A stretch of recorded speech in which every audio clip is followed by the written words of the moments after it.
All right, boys. Another episode of Misfits Social Podcast. We are at the 50/50 Studios here in Dallas, Texas. Dallas. Isn't this place pretty is this cool? Real? Yeah. Is this for real? Right down here by Love Field. Pretty awesome. I know it, We're man. together. And I wanted to be in a studio like this when I was younger. Mm. And I didn't have the skills or the money to pay for it. So it's good. Now you just have the money. I'm not. Oh, got him. I Got him. Okay. Got him. All right. Got him. It's early, but shots fired. Yeah. Shots Yeah. fired. Siri, can you direct us to the closest burn center? That's right. Man, we're on the eve of Snowmageddon here too. Like you're not even expecting that coming to Dallas, man. Yeah, it's freezing Yeah, outside. it's crazy cold. Yeah. So also coming out of Christmas, one of my favorite. What's your favorite Christmas movie? Oh man, Christmas movie. Whew. Man, we watched a bunch of them. Man, if you'd have said Christmas Carol, I was loaded. Christmas movie. My goodness. I know what mine isn't. Okay. It's like Somebody everybody else gonna likes have to go. Elf. It's just Okay. You like it? We don't have No. to take it negative. Just tell us He what you said like. he went with his least favorite. Yeah. Christmas What's your movie. most I think favorite? my most I don't favorite. know. I guess I go back to the black and white movies. They're better, you know. They're better. I'm gonna have to go with the Grinch. Okay. Jim Carrey's The Grinch. My daughter, she watched that no less than 150 times when we were growing up. The one with Jim Carrey or the cartoon version that's out now? Jim Carrey, the Jim Yeah, Carrey yeah, version, and we watched it again this year, and we It's awesome. laughed. And we Yeah. can quote about half of Yeah. it, you know. Yeah. The cartoon version was kind of fun too. Yeah. This newest one that came out was really good. So mine is Christmas Vacation. And there's a lot of really good parts in that. But one of them, if you're familiar with that movie, Chevy Chase and Cousin Eddie are walking through the grocery store. And they know that Cousin Eddie doesn't really have a lot of money. And they're talking about how they're going to help him out. And he's asking him, hey, Clark is asking Eddie, how are things? And he's pushing his cart. And Cousin Eddie's like getting bags and bags and bags of dog food. At one point Clark sets light bulbs on the old Roy dog food, and then Eddie just puts a whole nother bag on it and crushes it. And so they're having a conversation about, how Eddie fell on hard times. And he was like, yeah, Clark, he said, if me and Catherine just had that money back that we sent to the preacher that was screwing the hockey player. That's a showstopper right there. So speaking of that, Man, this episode, we're going to talk about scandals and scandalicious things. And scandalicious as it relates to the church at large, and just some stuff that's been happening that it just doesn't necessarily seem that healthy. And as we alluded to, we are in Dallas, and there's been a little bit of heat this past summer, and just Probably throughout 8+ major scandals. So let's just kind of, we don't necessarily have to throw anybody under the bus per se, but No. just let's talk about maybe the audience has heard some things, maybe they haven't heard some, but you guys give us a little bit of what's gone on in Dallas. the cut through of large churches here. You can drive around the corner and see a church of 5,000 people. You don't even know the pastor's name, or, so there's just a lot of larger churches here.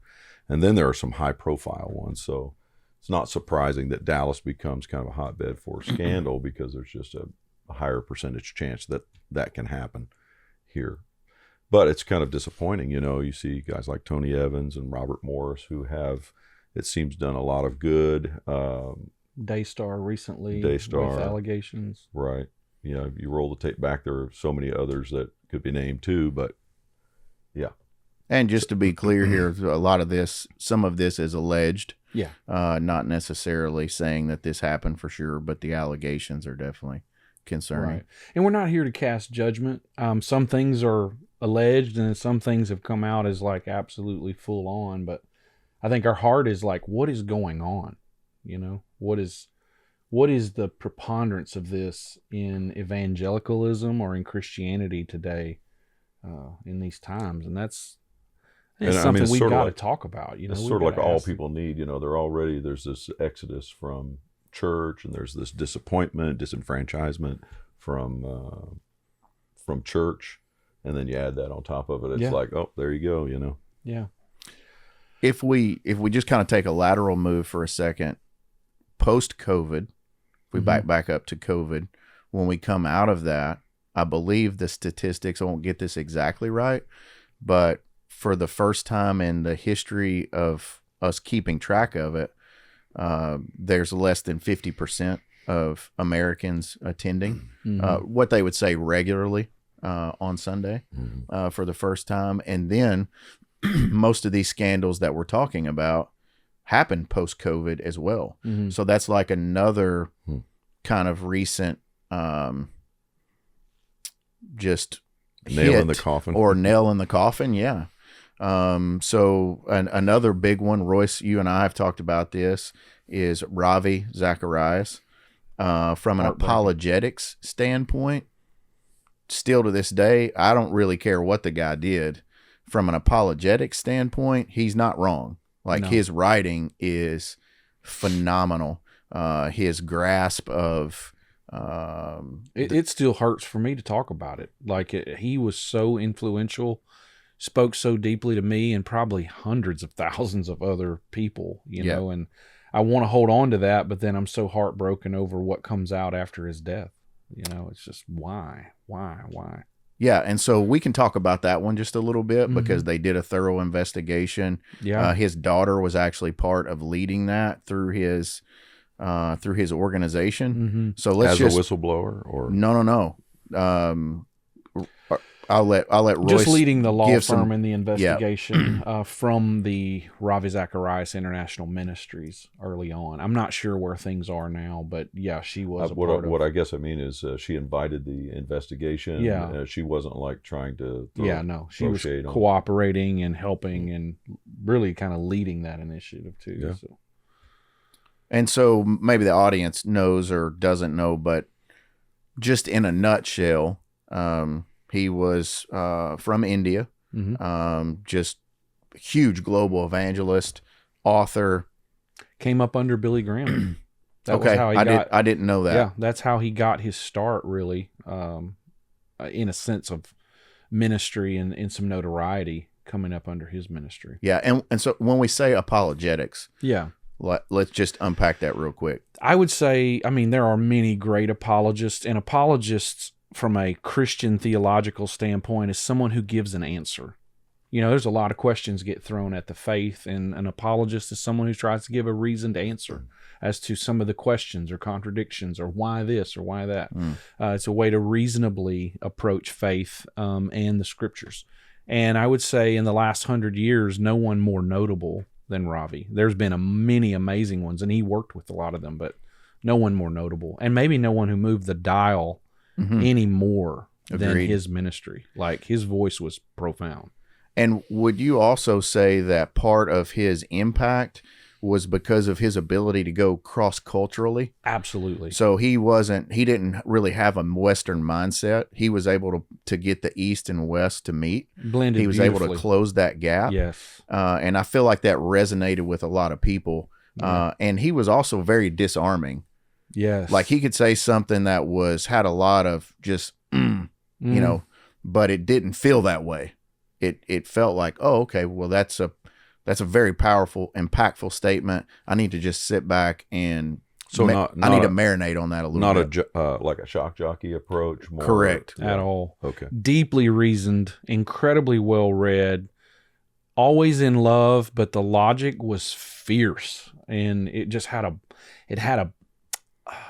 a weightiness to it that just resonated so deeply with me. Like, for example, when you were saying he comes from a cross-cultural approach because he was raised in the East, educated in the West, and he understood these worlds so well. And he was making a comment once on the both and kind of logic instead of either or. Well, it's either this or that. That's kind of a Western approach a lot of times. But in the East, it can be both and. And he said, yes, we do approach it that way. He said, but when we cross the street, it's either the bus or us. You see what I'm saying? So it was this beautiful thing spoken by someone raised in India that they use either or logic too when it's appropriate. Right. You know, and those kind of things just hit you, right? And just cut right to the heart of some of the things we were exploring or you're exploring in your faith. Yeah. You know? Sure. Yeah, he was just profound that way. And then to come to the end there, not to rush ahead too far, you can bring us back if you want to, but just to find out that he had owned a lot of massage parlors around the world in different places. I don't remember all of them. And then these accusations and some having been suppressed before his death and payoff. And as they looked into all that, there was some real shameful behavior that had been going on. I think the one that stands out to me the most, you know, you have and again, just so everybody listening in understands the context a little bit, he did have some medical conditions, was a legit thing. It actually ended up being what he died from. He was having the back pain, and then they ended up finding out that he had cancer there. He went in for just a basic back surgery, they thought, and discovered cancer. And that is, the back situation is what got him involved in the massage stuff, we think. But then there was this other situation with the relationship with the lady in Canada, where essentially they were just having an affair. And he used his influence to kind of manipulate her situation a little bit, and she was the one, I think, that ended up getting maybe a little bit of money or something. Yeah, that may have been the one, if I'm not mistaken, that was the earlier one that they had kind of squashed and suppressed it a little bit. NDA'd and payoffs and all that. Yeah. And you say we, so some others were party to this on his team? Again, it kind of fails me to remember every detail, so I don't want to speak into something I can't fully remember, but all the information for our listeners are definitely out there to check that out. I think what we're getting towards is like, you know, how does this get started? Right. Because not every failure, maybe even in the Dallas Metro, is sexual in nature. Some are of other qualities, you know. It's just what is going on that's getting at the heart of someone like Ravi, you know, who to me was a huge hero. And there's been a lot of heroes, I would say, even just in Dallas recently, that's caused a lot of hurt and a lot of disappointment, you know. Okay, so if we can, let's go way back. Let's go way back to one of our founding fathers, Abraham. You know, we're talking about Father Abraham, the father of the Jews. You know, like in Sunday school class, Father Abraham had many sons. Yeah, that guy. And many sons. Can you do that in harmony? Abraham. I can't. If it's up to harmony, we're going to need to get some. So are you. Go ahead, Brother Wilson. You just keep doing it. I'm going to keep singing it in the background. So let's just praise the Lord. Right on. Yes. You got it. It's in there, muscle memory. That's the only reason why I went to Sunday school, so we could do Father Abraham. Heck yeah, man. So I would say that Abraham would be considered the father of Judaism, Islam, well, the father of the three biggest faiths on and the Christianity. planet. So pretty big shoes to fill. So let's just give the quick rundown of his story. He was promised sons, right? So Paul, give us your rundown of Abraham's. Give us your 2-minute rundown of Father Abraham. Yeah, Abraham was promised to be a father, and they have this delay in having a son, so he has a son by a concubine, Ishmael, and of course the father of Islam then. Are you talking about the rest of his scandal? Sarah has Isaac. Okay. Later, so miraculously in old age. Yeah. So Abraham has sex with his concubine, right? Okay. And actually, whose idea was that? Sarah's. Sarah, his wife, right? So that happens, and then they have a son, and then again after they have the son, who is the person who is then unhappy with the son? Sarah, yeah. So it was Sarah's idea, and then she's upset.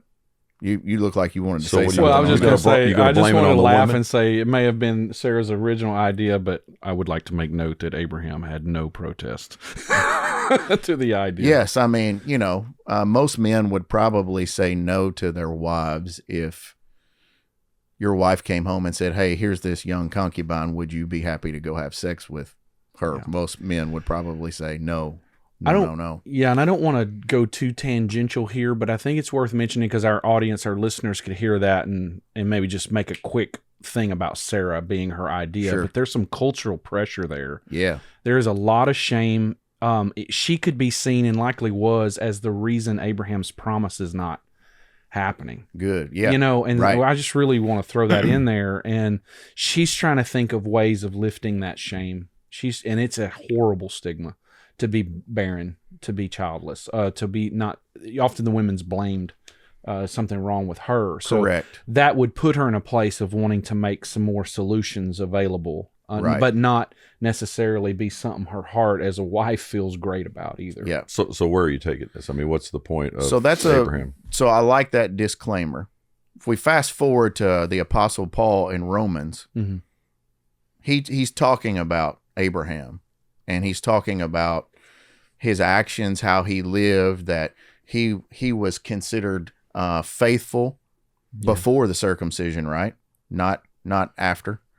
And then he kind of goes and talks about Abraham's actions, and he said, in no way did he waver in his faith. So I just want to, before we keep diving into this situation about Scandalicious,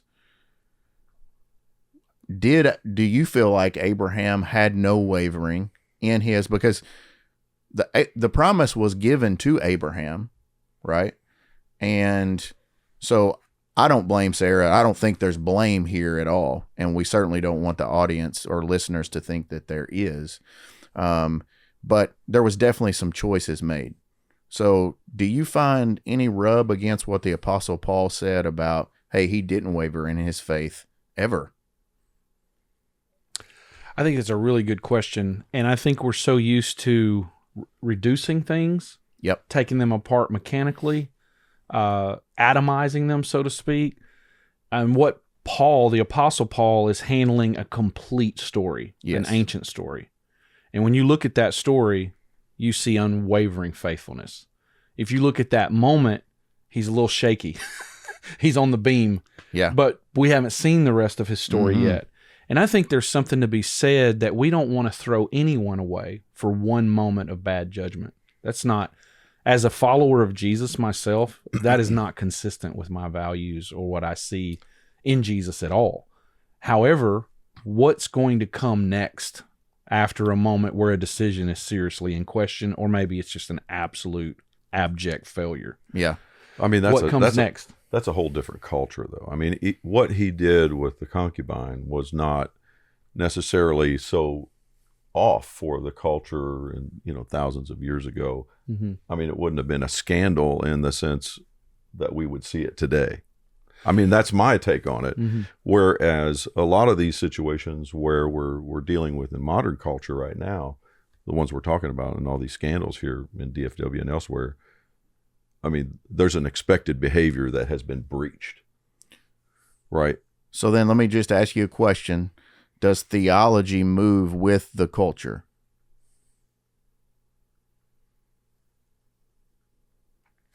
Maybe certain practices, I think there's some flexibility there, but I think there's some rigidity too, because it's been proven over time, certain qualities, right? Yeah, for sure. And so with Abraham, we're looking at 2 millennia even before Jesus himself. Correct. And there is even no Hebrew faith. That's another 500 years to come with the temple and the tabernacle and the what happens after Egypt. Yeah. So a lot of things are to be developed, and I'm not sure exactly where you're going with that. I think but it's like too big a conversation, almost like a too big a conversation, to go back and I don't know. That's for me. I think where we're going, I would just say that unwavering faith does not preclude stumbling. To have an unwavering faith like Abraham, there may be some ups and downs. Right. At one point, he looked at a servant, his chief servant, who he loved dearly, as being the heir to his estate because the children thing wasn't happening. Correct. Well, then they explore, okay, well, if Sarah's like, I can't produce a child for you, then maybe your servant Hagar could produce a child, and then that's the path. Right. Those are all like legitimate ways of trying to make sense of something that just won't happen. And then we have to remember, our audience particularly, Abraham and Sarah are knocking on 90 and 100 in the story. So there's an enormous amount of biological pressure. So let me interrupt you for just a second. So let's talk about, just because I don't want it to be where we're just talking about the scandals that are happening throughout and just point to those and be like, well, that's your moral failure and that's it. I love that. So let's talk about how David had a massive moral failure. Correct. I mean, throughout the Bible, there's all right. I mean, so how is what we're talking about? We're titling this Scandalicious. Mm-hmm. So if we list these names, if we could just put a picture up of various people and say, well, this was your scandal, this was your scandal, this was your scandal. It seems like we follow a book that also has that scandal, that scandal, that scandal, except for one guy. Right. So we're talking about not only what is the issue, but how do we find the light at the end of the tunnel about how we deal with this? We didn't find out about Ravi's situations until he was passed. Right. So there's no recourse there. But some of these others that we're talking about, they're still alive and well. Some of these guys, like a Carl Lentz, has years ahead of himself. Right. And is doing a phenomenal podcast right now. And if you go on and look at the comments on his podcast, there's a lot of mean Christians out there as far as what they say to that. So let's just take a couple minutes and talk about how do we address not only the scandal, but how do we embrace and say, you know what? You're in good company. I mean, all of these guys, Abraham, David, that's kind of their story. Adam. Well, it absolutely is. And I think this is an on-ramp for at least somewhat of a topic around the consumerist mindset that is the modern way of approaching evangelicalism or megachurch or whatever, is that people are often revolting and they're not acting Christ-like in that. And I'm not saying that a person automatically is entitled to lead again. I think there's a couple of factors, and I've thrown consumerism on the table, but I'd also say that people are revolting. What do you mean? Well, they're revolting. No. They're revolting from, what do you mean? They're revolting from their product failing them. They expect a certain product from leaders.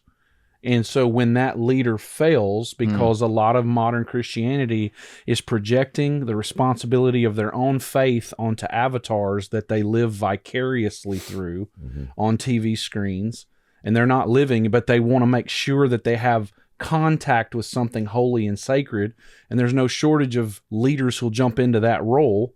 And then when it fails, we're going to leave a bunch of bad reviews, and then we're done with that product. And I think there's a whole part of that that's not fully Christ-like, but also where I was about to go to add, there's systems at play that we really should think about too, as how authentic to the faith are some of these systems. Are some of these systems creating the propensity for the failure as well, where people start well but end poorly? All right, so Paul, what do you think about the system itself and the contribution that maybe it plays into some of what Royce is talking about? If you go back through, the message of Christ and try to find what he said about building an institution, you're going to be looking a long time. If anything, he would say negative things about institutional structures. In the New Testament, the early church, form followed function. So they did organize on some level, but it was based upon what was happening, the fruit of what was happening. They had to bring some order to it.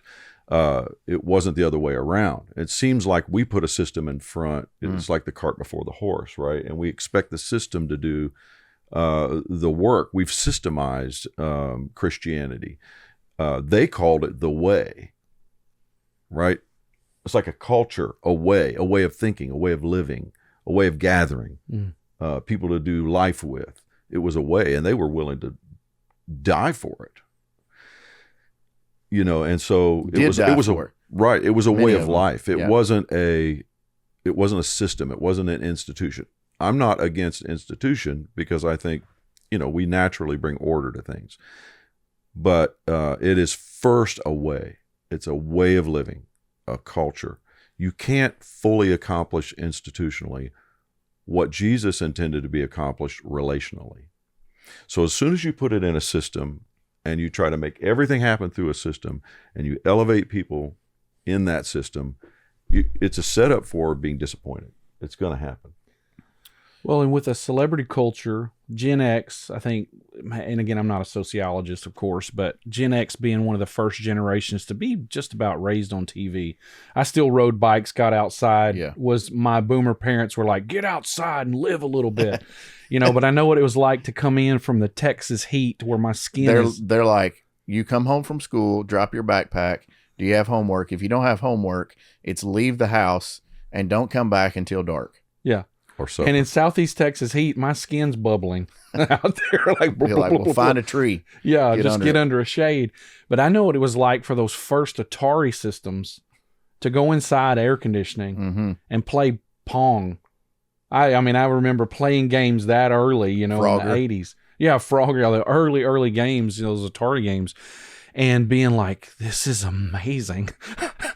My skin doesn't have to bubble, from daylight to dark. So this whole idea is that we were the first to start being raised on TV, and it took a little bit to say that, only in that being raised on screens starts retraining and shaping the brain. And so that would be the initiation of where this celebrity culture starts developing, in that we see personalities. We see carefully curated images and people.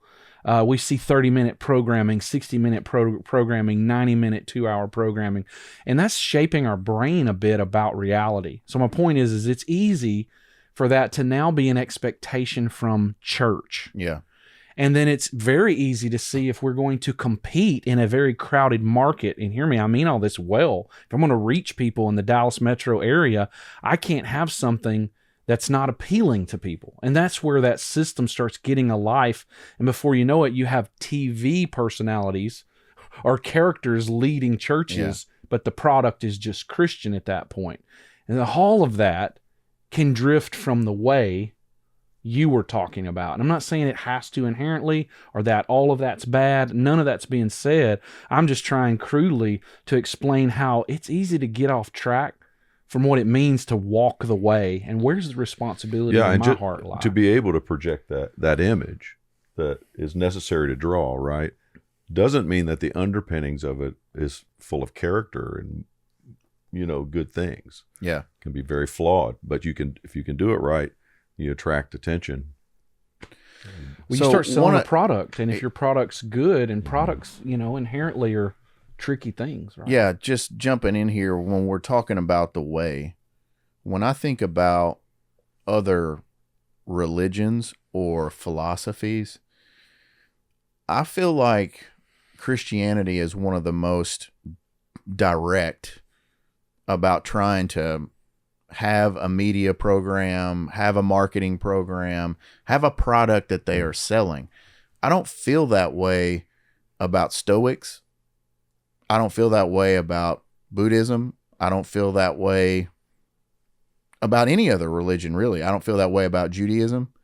I feel like Christianity, for some reason, is constantly trying to sell itself and force it into some kind of box. And if this box doesn't work, then we'll just create a new box. And for me as a believer, I don't go anywhere right now on Sunday. Don't have any plans of going anywhere on Sunday. I attend with my daughter some, but I find myself more frustrated. It's not good for my headspace right now in the season that I'm in. It's just not. It's not because I'm not a believer, but it's because I feel like it's getting to this. Royce, you're talking about consumerism, and Paul is mentioning the way. The way for me is a philosophical lifestyle that has nothing to do with the consumerism part of it. Christianity should be first an ideology. Yeah. No. It's not something. No. Philosophy. What do you mean? Christianity is not an ideology, but that's another podcast. Everyone, we're going to do one on that. Well, hold on. Well, debunk it. What do you mean? Hold on before we jump into that. But it was like today, did you notice when we went into Starbucks? All right. That homeless guy was sitting at the biggest table by himself. and you had multiple other people crammed in around a two-top. And I'm not saying nobody else was willing to do it, but we just went down and sat down beside the guy. Yeah, said hi. You know, I didn't ask him what his faith was, but I feel like that little bit of conversation was light for him. And Tim Keller, God rest his soul, would always say, the good news is not advice. No. It's not me sitting down saying, hey, buddy, don't you know there's a lot of people around here hiring? It's good news. Yeah. And good news was just, hey, we're not afraid to sit down here while he's having his episodes, seizures, or whatever he was having while he was there. We didn't make a deal of it. And every once in a while, he interjected in our conversation. Mm-hmm. To me, that is philosophically the way to live. Not try to get him in some kind of box or get him in some kind of program, because he may not even want it. Well, the church had no programs and had no essentially official gatherings for 300 years. I mean, past Christ. Sure. They had a story of a real living person who they said through the resurrection was still available and present. That's why it's not an ideology. It's a relationship with a person. Okay, so I'm going to let me interrupt you real quick. So just in a couple sentences, tell us why it is not an ideology and it is a what? It is an approach to human flourishing. So Jesus in the early centuries intentionally himself, because, and this is tough, I'm going to try to do it in a couple sentences, but I'm timing you. Even the Hellenistic rabbis or Hellenistic Judaism had been influenced heavily by the Greeks and their philosophy. And so it's really important for all of our audience to put their thinking caps on again and remember the Greek philosophers were not like the intellectuals of today who were just purely about tossing ideas. They wanted ways of living that brought about maximized human flourishing. That's what the Greeks were caring about. They wanted a concrete life. How do I live and be the best possible example of what it means to be a human? Jesus and the rabbis for several hundred years up to him were beginning to cast their rabbinical teaching, which came from the Hebrew scriptures, in the same vein as the Hellenistic philosophical thought process. What's the best way to live life? Highly could recommend some books on that. Maybe we'll put it in some links or whatever on that approach. But Jesus comes along and says, I want to talk to you about what real life looks like. And it's forgiving. It's not being driven by anger. It's not being driven by lust. It's very relational. It gets in the Word. It talks to God. He's teaching us the way, but he says, I am the way. Stop right there. So if it's not an ideology, it is a what? Philosophy? It's a relationship with the teacher that has the benefits of not just looking at his writings, but walking with him right now. Okay. So what we have established in this Scandalicious episode is it seems like, yes, we have, as a human race, we all have some moral issues. We can go all the way back to Abraham, or we can come up to whoever you want to put from a modern day headline. Yeah, us. Yeah. The three of us have our own issues that if it were to be made public, it could be a scandal. Especially you guys. Exactly. Yeah. Just being seen with Paul is enough to ruin my reputation. Yeah, I mean, it was a little bit problematic. To get us all three to sit down. Yeah. So we've talked about the human issue. We've talked about is it the institution? Maybe it's a conglomeration of those things. But let's just kind of wind it down with when we're talking about how do we move forward? If we go back again to Abraham and we say, hey, Paul looks at him and said he never did waver in his faith. We're not saying he didn't make mistakes. He never did waver in his faith. For me, the way I look at that, and I just want to kind of hear what you guys say about this, is if our eye is on him, you finished your last statement with I am. He is the I am. If our eye is on him and he is our true north, that doesn't mean that things in life aren't going to move back and forth. That doesn't mean, I asked you, Paul, does our theology move with culture? I actually think it does a little bit. I think there's some things that may not, but I do think some things may move. So if we're, if we're unwilling to have that movement, that's where somebody gets outside of that box and they're like, this is a scandal, because that's a step too far for me. Well, to interject on the theology thing, theology is really just a map. It's a map of reality. It's not the reality. It's our map of the reality. It's your current map. Yep. Your current map. So you look back at maps from the 1500s, the 1400s, they're almost laughable and Right. cartoonish. Things are outsized that are actually much smaller. They're not in proportion. And maps, obviously got more and more accurate as time went along. And I think that's what happens to all of us and to groups, right? So theology does move. The reality doesn't, but our definition of the reality moves. And I think that theology can be intermittently flawed and corrected. You know what I mean? It's like course correction all the time on theology. Yeah. So could you also say our theology should be a little bit more living?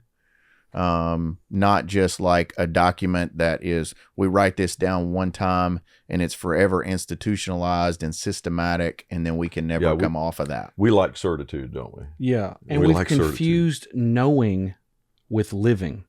And to the Greeks, you didn't know something until it was living, until you lived and acted and inhabited it. So that's a part of what's lost with, we've compartmentalized intellectualism to just ideas, but the ancients, and Jesus included, never saw a difference between this idea I'm giving you and teaching you, and then you doing something with it, and me being with you to help you figure out what that looks like lived out. Yeah. That's getting lost a lot in modern Christianity.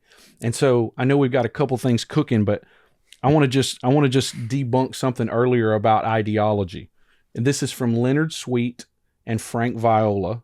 And Okay. this is the Jesus Manifesto. And I'm just going to give you a sentence. Go ahead. Read on, brother. Read on. Christianity is simply Christ. Nothing more, nothing less. It's not an ideology, a philosophy, a social ethic, a cause, a core value, or even a worldview. Christianity is the good news that beauty, truth, and goodness are found in a person, a real and living person who can be known, loved, and experienced. And that true humanity, so here we're getting back to human flourishing, true humanity and community are founded on the connection to that person. Man, that's to me, that is like one of the most beautiful summarizations of what this thing is I'm following, that we're a part of, and that for our listeners who may be dismayed by what's been happening with leaders falling and entire organizations collapsing due to various moral failure, I would say, listen deep within your heart. That message that touched you in the first place is still calling, and it is still available. And someone else's poor example doesn't diminish that light. Yeah. So not an ideology, not a philosophy, not this, not that. It's him. Yeah. And he's available. And, he's there. and not wavering. I would also encourage people listening, just because you're not doing what the system says doesn't mean you're wavering. I like it. Because that will happen. People do sometimes get frustrated and disenfranchised, and they need a season. They need a season to do something different. And that doesn't make them wrong. It doesn't make them off the path. And we need to have grace to be able to say, hey, I'll come alongside you on that path. And it doesn't have to look just like this for you to be on the right path. It doesn't even have to be what I'm comfortable with. Right. I guess some people have, faith in Christ, but it is never, it's never been unhinged from, it's always been in tandem with a relationship with an institution. I go to church is tantamount to being a Christian, right? So when I say ideology, especially in the Bible Belt, right, those two can't be delinked. When I say ideology, maybe I'm not saying it in the technical sense, but I'm saying it's got to be a lifestyle and a way. And oh, by the way, we have church. We have maybe a gathering or a group of believers or community, by the way. But we don't put our faith in our community or the leaders that are in the community. Our faith is in Christ. Yeah, Jesus would say, my yoke. the rabbis would have a particular yoke they would talk about, which is very similar to the philosophers. And it's I'm with you on my ideas or my approach to reality or the way I frame reality. To the rabbi, they would say, I have a yoke, and it was their application of the Hebrew scriptures. And Jesus said it this way. He said, my yoke is easy. Yeah. And my burden is light.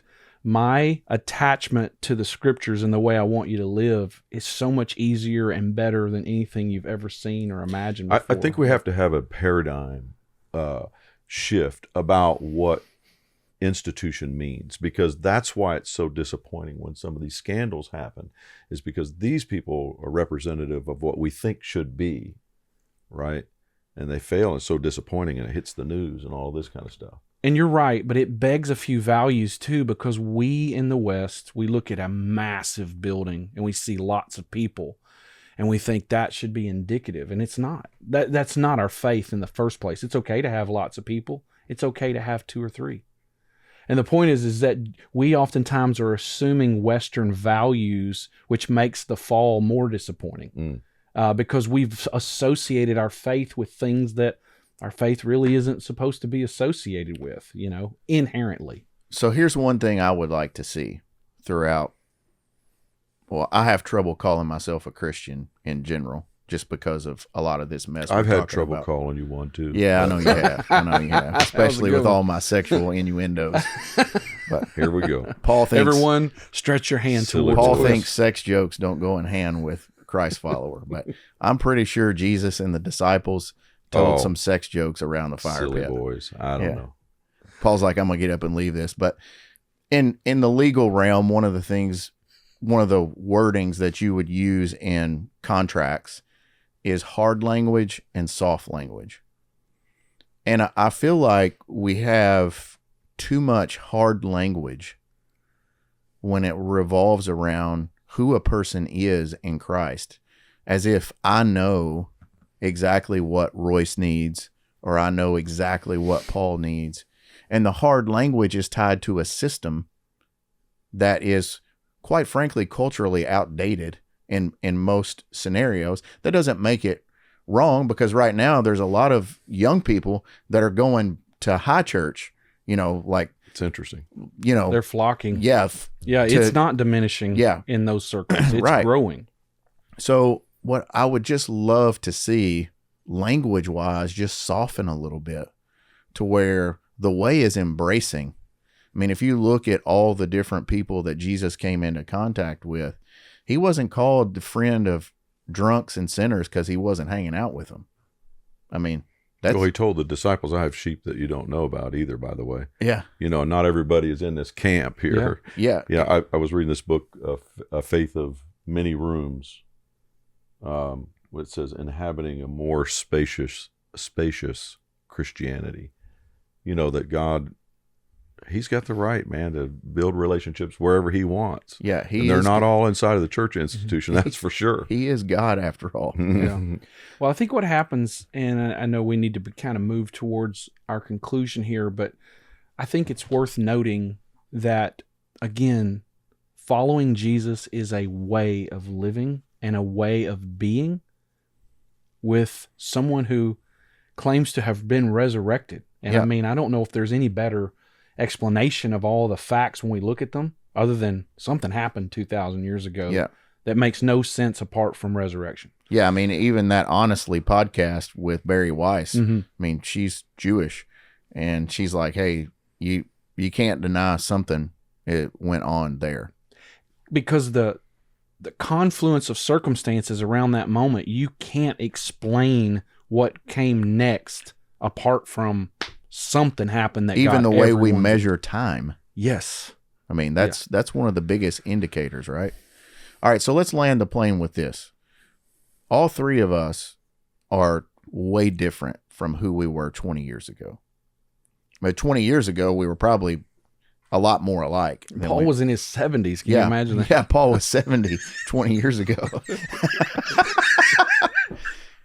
This podcast is also on video, so if you're only listening on audio, I encourage you right now to go straight to the YouTube channel and watch it. See me laughing deeply. All right. So we were all in full-time ministry several years ago. but we see the world a little bit differently. I have Tunco and the Crowded House. I see that as a true vocational calling. I mean, all the families and people who are employed through that, touched by that, you're talking a couple hundred people. And just see that calling different. Royce, I want you to just take 2 minutes, and then we'll finish up here. You take 2, Paul, you take 2, but talk about how wonder and what you're doing with Return to Wonder, how that is pulling in the supernatural. And then Paul, you talked about maps for just a second. So I want you to talk about how the art of things is pulling in the gospel message. So 2 minutes. Well, we've talked about Scandalicious today, and I want to say to our audience, I'm just so sorry if anyone that you looked up to has let you down. And if you're out there and you're like, man, that sucker, I'm sorry I let you down. But my hope with Return to Wonder, what has hit me and imprinted on me, is the realization that we are becoming more and more, I get a little emotional talking about it, become more and more disenchanted every day in this modern world. And we're looking everywhere because we're wired to be enchanted. We want mystery. We want something to make our mouth fall open or our eyes get wide and share it with someone else and go, did you see that? Yeah. Right? And I think the outdoors just right away is the absolute sandbox playground to reconnect, to wonder, to each other. And my recommendation, and what I was going to say just a second ago, and I'll tie it all in, is let's attempt to follow again. Not a personality, not a product, but the one who came back from the dead. The way, yeah. And some of what's coming out, I'll conclude with this, what's coming out in all of this malaise is that we haven't been really being formed well for a while. And when you hit me with that big of crisis, a consumer mentality is not strong enough to weather it well. I need a core. And I believe wonder is the way to re-enchant some disenchanted, disappointed, gray, colorless souls. Yeah. And I want to do that with everything in me. We've got some trips planned next year to get outside at all ranges, content along those lines, coaching along those lines, and I'm giving everything to help people return to wonder. Awesome, man. Good deal. So, Paul, tell us about your Michelangelo maps, calling. Yeah, the maps tell a story. They tell a story of man imposing himself on land, and the land imposing itself on man. So they're all unique. They have different challenges, right? And I think that all of us have a wonderful story that God is trying to help us navigate, and we're beautiful on so many levels. And your story is beautiful, and it's God at play, helping you engineer your way into that beauty. You've got a story that God's building. And there's a myriad of ways that we can express our faith. I mean, certainly the church is one space. It's a space where people find expression and comfort, and they can live there. That's Certainly. wonderful. But it can't be it is not the exclusive opportunity that we have to engage with God. Obviously, is the church. And I think that's where the disappointment starts. If we think it can only happen through that, then we're mistaken. I'm talking about the institution of the church. But God is everywhere and at work everywhere in your story. So yeah. So we'll end with this. Listeners, just want you to know that if you have a gift, and everybody listening has some kind of gift, it's from God. And if you don't feel alignment with a supposed institution who thinks they're right, that doesn't mean you're misaligned with God. It means you're misaligned with whatever that institution is. And I would encourage everybody to just seek for the way. Seek Him. It's not an institution, a program, an ideology, a philosophy. It's Him. And we want to encourage you to seek Him out. And find a family of people who are wanting to do that same thing. You don't have to do it alone. All right. Well, that got a little heavy towards the end, but it was a good one. Appreciate you guys sharing. This has been another episode of Misfits Social. Bye-bye. Let's go. Misfits, we're a couple